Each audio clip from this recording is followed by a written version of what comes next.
Hello hi everybody, how are you all. ठीक है, चलो मैंने जीओसी का lecture number 1, lecture number 2, lecture number 3 upload कर दिया है।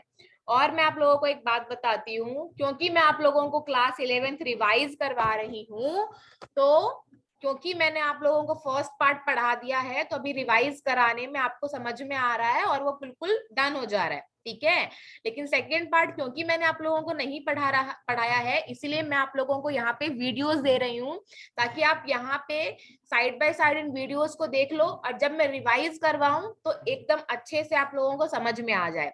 ठीक है, so all this I am doing for you guys, ताकि हम कम टाइम में रिवाइज कर पाए और आप लोगों को अच्छे समझ में आए। और आने वाले टाइम में, बिकॉज इन वन और 2 months you guys are going to class 12th, तो आप लोगों को एकदम 11th कंप्लीट हो जाए और आप अच्छे से 12th में मूव कर पाए।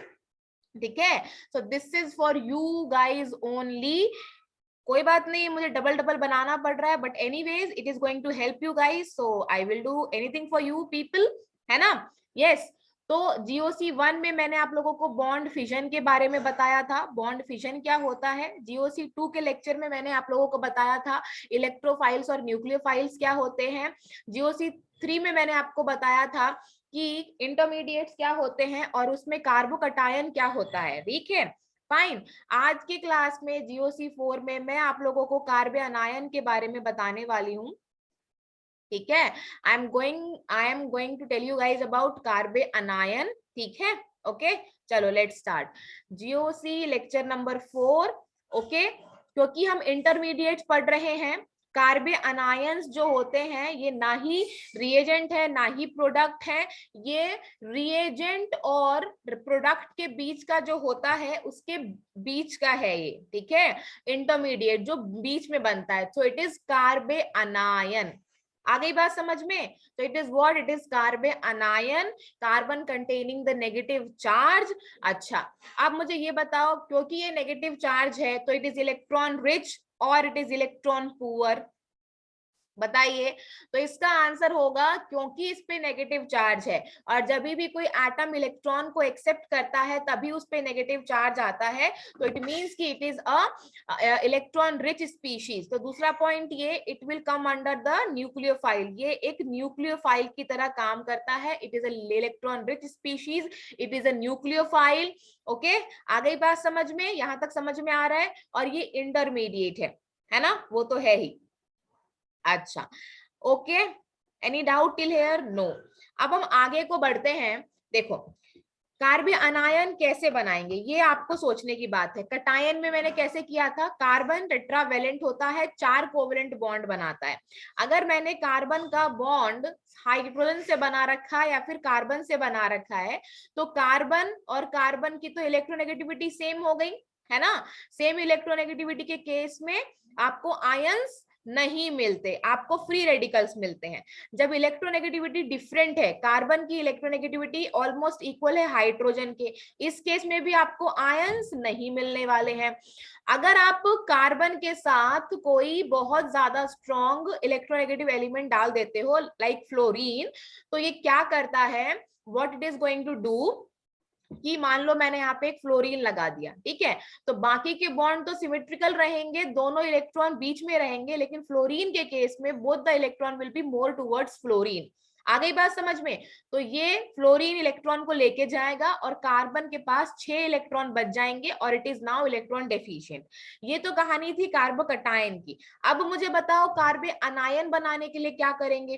कार्बे अनायन बनाने के लिए आपको कार्बन के साथ कोई ऐसा एलिमेंट जोड़ना पड़ेगा जो कार्बन को इलेक्ट्रॉन दे पाए, जिसमें कि कार्बन इलेक्ट्रॉन को ले जाए। तो इलेक्ट्रॉन को ले कौन जाता है, जो ज्यादा इलेक्ट्रोनेगेटिव होता है।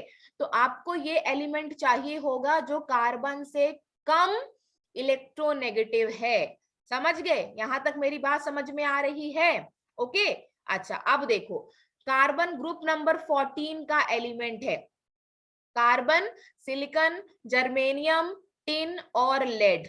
आ गई बात समझ में, कार्बन ग्रुप नंबर 14 का एलिमेंट है, और इसके बाद के सारे एलिमेंट्स कार्बन से ज्यादा इलेक्ट्रोनेगेटिव होते हैं। समझ गए। और इसके पहले सिर्फ ग्रुप नंबर 13 आता है, और इसका मतलब आप कार्बन के इस तरफ जाओगे तो आपको कार्बन से कम इलेक्ट्रोनेगेटिव एलिमेंट्स मिलेंगे, यहाँ मतलब एस ब्लॉक। आ रहा है समझ में। और एस ब्लॉक में कौन से होते हैं? Metals. Group number 1 alkali metals, group number 2 alkaline earth metals. समझ गए। इसका मतलब क्या? कार्बन से कम इलेक्ट्रोनेगेटिव कौन है? मेटल्स, क्योंकि मेटल्स का टेंडेंसी होता है इलेक्ट्रॉन को डोनेट करने का, वो इलेक्ट्रो पॉजिटिव होते हैं, वो नेगेटिव नहीं होते, वो इलेक्ट्रो पॉजिटिव होते हैं। क्या यहां तक मेरी बात आप लोगों को समझ में आई है? अगर कार्बन का बॉन्ड मेटल के साथ है, अगर कार्बन का बॉन्ड मेटल के साथ है, तो metal has tendency to donate the electron. तो एक इलेक्ट्रॉन कार्बन का और एक इलेक्ट्रॉन मेटल का, या फिर दोनों इलेक्ट्रॉन मेटल के, उस केस में मेटल अपना इलेक्ट्रॉन कंप्लीटली कार्बन को दे देगा और कार्बन पे नेगेटिव चार्ज आएगा। आई बात समझ में? कार्बन क्लोरीन का बॉन्ड, कार्बन और क्लोरीन का बॉन्ड, एक इलेक्ट्रॉन कार्बन का, एक इलेक्ट्रॉन क्लोरीन का, लेकिन because chlorine is more electronegative than carbon, तो क्लोरीन इलेक्ट्रॉन को लेके जाएगा और आपको कटायन मिलेगा। ठीक है। कार्बन और ब्रोमीन का बॉन्ड, कार्बन जो है ब्रोमीन से कम इलेक्ट्रोनेगेटिव है, राइट। तो अभी क्या होगा? ब्रोमीन भी इलेक्ट्रॉन को लेके जाएगा, आपको कार्बोकटायन मिलेगा। कार्बन और मैग्नीशियम का बॉन्ड, मैग्नीशियम क्या है? मेटल, ये इलेक्ट्रॉन डोनेट करता है आराम से, 2 इलेक्ट्रॉन, तो क्या हो जाएगा? ये बिना विदाउट इलेक्ट्रॉन जाएगा और कार्बन के पास नेगेटिव चार्ज आ जाएगा। Electronegativity of carbon is much much higher than the magnesium, क्योंकि मैग्नीशियम जो है मेटल है, it will be electropositive. Carbon और सोडियम का बॉन्ड, राइट, कार्बन का electronegativity is much much more than sodium. Sodium एक इलेक्ट्रॉन कार्बन को दे देगा, कार्बन ले लेगा और कार्बन पे नेगेटिव चार्ज आ जाएगा। आप लोग मेरी बात समझ रहे हो? जब भी आपको कार्बन आयन को जनरेट करवाना हो तो आपको कार्बन का बॉन्ड मेटल के साथ बनाना पड़ेगा। Okay, is that fine? Is that clear to you guys? ये समझ में आ गया? चलो फाइन। तो सबसे बड़ी बात, बहुत इंपॉर्टेंट है ये, हम केमिस्ट्री में, ऑर्गेनिक केमिस्ट्री में कार्बन आयन कैसे जनरेट करते हैं? जब कार्बन का बॉन्ड मेटल के साथ होता है, पहला पॉइंट। दूसरी बात, carbanion generation is very very important. Carbon को न्यूक्लियोफाइल बनाना इज वेरी डिफिकल्ट। ये न्यूक्लियोफाइल तभी बन सकता है जब आपने कार्बन का बॉन्ड मेटल के साथ बनाया हो। Clear? Is that clear? Yes. चलो अब मैं आगे चलती हूं। देखो अब मेरा नेक्स्ट पॉइंट है, what is hybridisation of carbon. Carbon का हाइब्रिडाइजेशन क्या है इन कार्बे अनायन। कटायन में तो आपने देखा था sp2 था। अब देखो यहाँ पे hybridisation is equal to number of sigma bond. मैं साफ साफ लिख देती हूँ, hybridisation is equal to number of sigma bond plus number of lone pair, और इसके साथ ही नेगेटिव चार्ज। आ गई बात समझ में? तो कार्बन आयन में 3 तो सिग्मा बॉन्ड्स होते हैं, क्योंकि कार्बन टेट्रावेलेंट है। चौथा बॉन्ड टूट जाता है और कार्बन पे, मान लो ऐसा था, तो चौथा बॉन्ड टूट जाता है और कार्बन पे आता है नेगेटिव चार्ज। इसका मतलब व्हाट?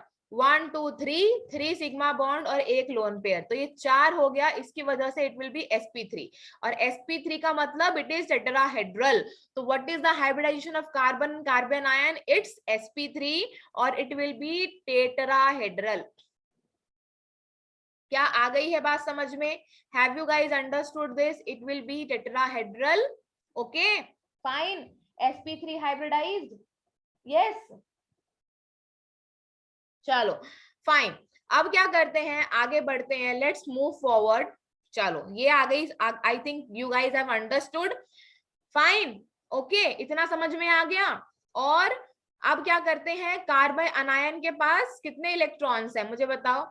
एक बॉन्ड मतलब 2 इलेक्ट्रॉन, और एक नेगेटिव चार्ज का मतलब भी 2 इलेक्ट्रॉन। तो यहाँ पे कार्बन के पास 8 इलेक्ट्रॉन है। So this is all about carbanion guys. Carbanion is a nucleophile. ठीक है, carbanion is a nucleophile. दूसरा, it is a sp3 hybridised. तीसरा, इट इज टेट्राहेड्रल। ये सब याद रखना। और ये इलेक्ट्रॉन रिच है। ये भी याद रखना। और तीसरा क्या है, what is the third thing is, what is the third thing is कि क्या बोल सकते हैं इसको, के फाइन, ये हम तब बना सकते हैं जब कार्बन का बॉन्ड मेटल के साथ हो। कार्बन का बॉन्ड नॉन मेटल के साथ हो तो आपको कटायन मिलता है, और जब मेटल के साथ हो तो अनायन मिलता है। तो इस वीडियो को मैं यहीं पे खत्म करती हूँ। आई होप कि कार्बन आयन आपको अच्छे से समझ में आ गया हो। ओके फाइन, कटायन हो गया है, कार्बन आयन हो गया है। अभी नेक्स्ट लेक्चर में मैं आपको फ्री रेडिकल्स क्या होते हैं, कब बनते हैं, उनकी ज्योमेट्री क्या होती है, उनका रेडिकल क्या, उनका हाइब्रिडेशन क्या होता है, मैं आपको वो लेक्चर नंबर 5 में बताऊंगी। ओके चलो, तो thank you very much for having this much patience with me and take care, bye bye, keep learning। चलो ओके, चलो बाय बाय।